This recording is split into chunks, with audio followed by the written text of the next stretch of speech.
बहुत समय पहले की बात है। एक अंधी बुढ़िया थी जिसका एक लड़का और बहू थी। वो लोग बहुत गरीब थे। वह अंधी बुढ़िया रोजाना गणेश जी की पूजा किया करती थी। गणेश जी उस बुढ़िया से प्रसन्न होकर एक दिन साक्षात सन्मुख आकर कहते हैं कि मैं आपकी पूजा से प्रसन्न हूँ, आपको जो मांगना है वो मांग लें। बुढ़िया कहती है, मुझे मांगना नहीं आता तो कैसे और क्या मांगू। तब गणेश जी बोले कि अपने बहू बेटे से पूछकर मांग लो। तब बुढ़िया ने अपने पुत्र और वधू से पूछा तो बेटा बोला कि धन मांग ले और बहू ने कहा कि पोता मांग ले। तब बुढ़िया ने सोचा कि ये तो अपने अपने मतलब की बातें कर रहे हैं।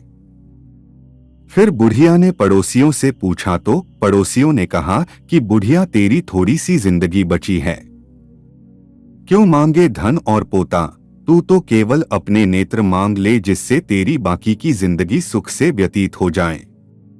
उस बुढ़िया ने बेटे और बहू तथा पड़ोसियों की बातें सुनकर घर में जाकर सोचा कि क्यों न ऐसी चीज मांग लूं जिसमें बेटा बहू और मेरा सबका ही भला हो। जब दूसरे दिन श्री गणेश जी आए और बोले कि आपको क्या मांगना है कृपया बताइए, हमारा वचन है जो आप मांगेगी सो वो हो जाएगा।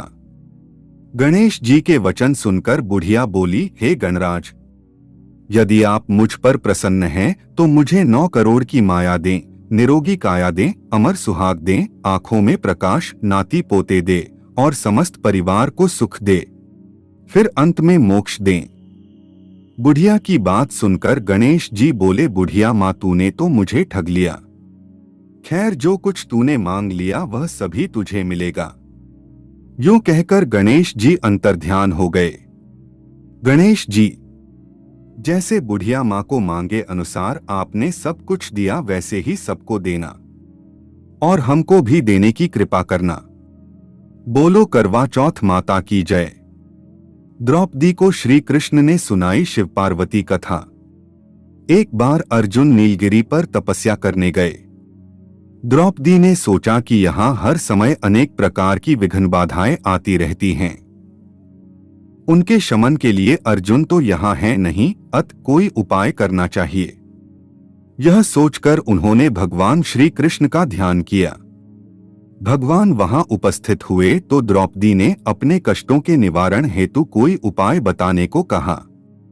इस पर श्री कृष्ण बोले, एक बार पार्वती जी ने भी शिव जी से यही प्रश्न किया था तो उन्होंने कहा था कि करवा चौथ का व्रत गृहस्थी में आने वाली छोटी मोटी विघ्न बाधाओं को दूर करने वाला है। यह पित्त प्रकोप को भी दूर करता है। फिर श्री कृष्ण ने द्रौपदी को एक कथा सुनाई। प्राचीन काल में एक धर्मपरायण ब्राह्मण के 7 पुत्र तथा एक पुत्री थी। बड़ी होने पर पुत्री का विवाह कर दिया गया। कार्तिक की चतुर्थी को कन्या ने करवा चौथ का व्रत रखा। 7 भाइयों की लाडली बहन को चंद्रोदय से पहले ही भूख सताने लगी। उसका फूल सा चेहरा मुरझा गया। भाइयों के लिए बहन की यह वेदना असहनीय थी। अतः वे कुछ उपाय सोचने लगे। उन्होंने बहन से चंद्रोदय से पहले ही भोजन करने को कहा, पर बहन न मानी। तब भाइयों ने स्नेहवश पीपल के वृक्ष की आड़ में प्रकाश करके कहा, देखो चंद्रोदय हो गया, उठो अर्घ्य देकर भोजन करो। बहन उठी और चंद्रमा को अर्घ्य देकर भोजन कर लिया। भोजन करते ही उसका पति मर गया। वह रोने चिल्लाने लगी। दैवयोग से इंद्राणी देवदासियों के साथ वहां से जा रही थीं। रोने की आवाज सुन वे वहां गईं और उससे रोने का कारण पूछा। ब्राह्मण कन्या ने सब हाल कह सुनाया। तब इंद्राणी ने कहा, तुमने करवा चौथ के व्रत में चंद्रोदय से पूर्व ही अन्न जल ग्रहण कर लिया, इसी से तुम्हारे पति की मृत्यु हुई है। अब यदि तुम मृत पति की सेवा करती हुई 12 महीनों तक प्रत्येक चौथ को यथाविधि व्रत करो, फिर करवा चौथ को विधिवत गौरी, शिव, गणेश, कार्तिकेय सहित चंद्रमा का पूजन करो और चंद्र उदय के बाद अर्घ्य देकर अन्नजल ग्रहण करो तो तुम्हारे पति अवश्य जीवित हो उठेंगे। ब्राह्मण कन्या ने अगले वर्ष 12 माह की चौथ सहित विधिपूर्वक करवा चौथ का व्रत किया। व्रत के प्रभाव से उनका मृत पति जीवित हो गया।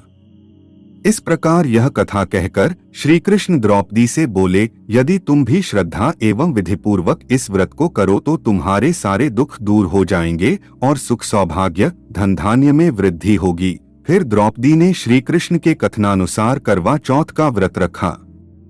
उस व्रत के प्रभाव से महाभारत के युद्ध में कौरवों की हार तथा पांडवों की जीत हुई। बोलो करवा चौथ माता की जय।